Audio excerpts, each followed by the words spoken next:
Les premières voitures radar les premières voitures radar privées apparaîtront au premier semestre 2019 en Meurthe-et-Moselle. Les motards en colère ont écrit au maire du département pour leur demander de prendre un arrêté interdisant le stationnement de ces fameuses voitures sur leur commune. Dominique Duforêt et Bruno Courteau. Les maires de Meurthe-et-Moselle vont recevoir une lettre de la Fédération des motards en colère. Elle leur demande de prendre un arrêté interdisant dans leur commune le déploiement prochain des voitures contenant des radars embarqués gérés par des sociétés privées.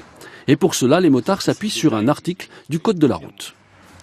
On se base sur l'article R412 du Code de la route qui dit qu'on ne peut rien placer dans le champ de vision du conducteur à partir du moment où ce n'est pas un instrument de navigation. Or là, ce n'est pas un instrument de navigation, donc c'est illégal. Utilisées à titre expérimental depuis le mois d'avril en Normandie, les voitures radars sont confiées à une société privée.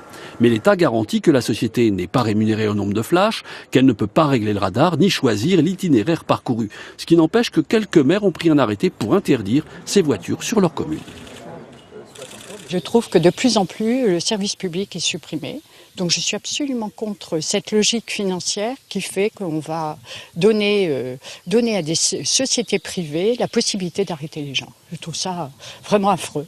Maire du village d'Azraï et présidente de l'association des maires de Meurthe-et-Moselle, Rosemarie Falk ne se voit pas prendre un tel arrêté. Très franchement non, parce que j'ai plus l'habitude d'avoir des habitants de ma commune qui viennent me voir pour se plaindre de la vitesse excessive des véhicules, quels qu'ils soient. Le maire est le seul titulaire du pouvoir de police dans sa commune, donc je crois que c'est par ce biais qu'un collègue maire a pris un arrêté interdisant les voitures radars privées sur le domaine, sur le territoire de sa commune, et que le tribunal administratif lui a donné raison. Mais l'histoire n'est pas terminée. Entre 3 et 5 de ces voitures radars privées devraient arriver au début de l'année prochaine en Meurthe-et-Moselle.